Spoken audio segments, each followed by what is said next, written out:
Whoa, whoa, whoa. Sorry for the intrusion, but I know the video hasn't started, and I'm just trying to give you some confirmation on what the video is.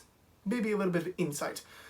This is called a paperback review because you guessed it, I'm reviewing a book. And it's supposed to be an honest review. I read the book, I tell you about it, that's about it. 5 minutes, in and out, there we go. It's supposed to be a good way for me to tell anybody who's listening what I think about a book, what I think they should read, if I think they should read it. And honestly, I think it's a great idea. It also doubles as a project for school, and I might have to do that in the future again, so maybe you'll hear more about that. But for now, this is a project, and any book I do in the future isn't. Unless I say otherwise. But I just thought this would be a great idea to expand my knowledge of learning and reading and blah blah blah, while also giving some interesting reviews online. And I just wanted to say thanks for checking in, and I'll see you guys right in the video. Sup everybody, Aiden here. Have you ever wanted to just plug yourself into any type of plug and just go into a virtual world, teleporting your consciousness into a place so peaceful, unlike real life? Well, I have a good book for you then. This book is called Neuromancer. It's a book by William Gibson, and it's in the sci-fi genre.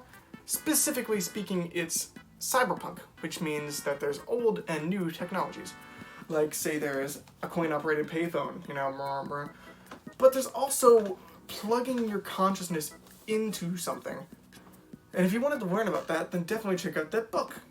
In that book, Neuromancer follows Case, C-A-S-E. He's a crime vigilante. He helps people in crime. He likes to take data and other types of things on the digital world and give it to shady people. There's absolutely everything wrong with that, but I guess he gets what he deserves because he gets greedy and tries to take some money from the wrong people and gets his neural link zapped and he can no longer go into the neural world. He eventually gets hired by, I hope I'm saying this right, Armitage, who hires him, and God knows why, because if I couldn't do a job, nobody would hire me for it.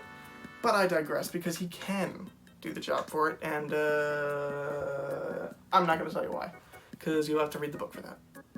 But I'm not going to tell you all the secrets. You got to read the book to know why and how he can do the job. But I digress. Basically, this next part, I'm going to do the paper bag method, which means I don't have a paper bag, but I have a plastic bag. I'll be showing you some items that represent the book in specific ways.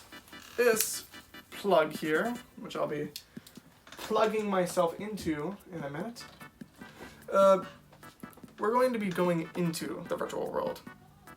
But the cord itself symbolizes the fact that people have their ties to the virtual world, that they can't unconnect from it, that they have to force themselves to.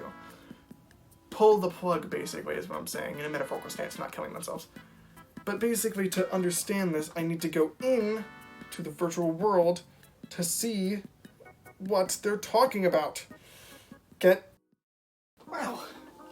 Wait, this is it? This is the virtual world?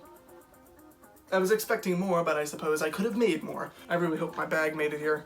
Oh, here it is. Anyways, I should really skip right to the action with my second prop. These pills signify something special. The theme of substance abuse and how many of the characters in this book use substance abuse. Now, this is just ibuprofen. It's not drugs. Don't worry about that. And the important thing that I'm trying to say is many of them focus on substance abuse, like some people may be addicted to drugs, or beer, or the unsaid act, or maybe even just technology itself, because heaven knows there's a lot of that to be addicted to. They just look for these escapes from the real world, and it's not healthy, and the book really shows how that happens, and how to undo that kind of stuff. It shows the characters going through it. This third item is a bit of a doozy, but I think it'll be nice. Ooh, this is a Roomba. I had to steal this from a convenience store. Basically, it's a robot. The point I'm trying to say is, it's a robot. Does it deserve rights? No, it's a Roomba. I'm not going to show my Roomba rights. But what I am going to do is take care of it.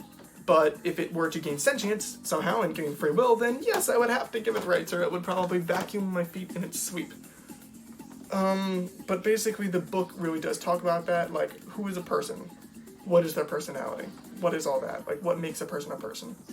What makes an AI sentient? What gives them rights? That kind of stuff. Anyways, fourth item up, the scissors. Basically, these scissors symbolize the cutting of ties between social bonds, and the theme of sociableness against independency and not wanting friends. Finally, the mirror. Now, as you know what a mirror is, this mirror is the significance of the parallels between the real world and the technological virtual world. I can't go into the mirror. It shows me the exact same thing in the real world. Like, I could look at myself or whatever, but I can't go into the mirror. And Case has a lot of problems realizing what's real and what's fake, and when he should cut the ties and stop trying to be in the virtual world permanently and stop chasing after a dream. Stop chasing Chase. And honestly, it's time to get out of this mess.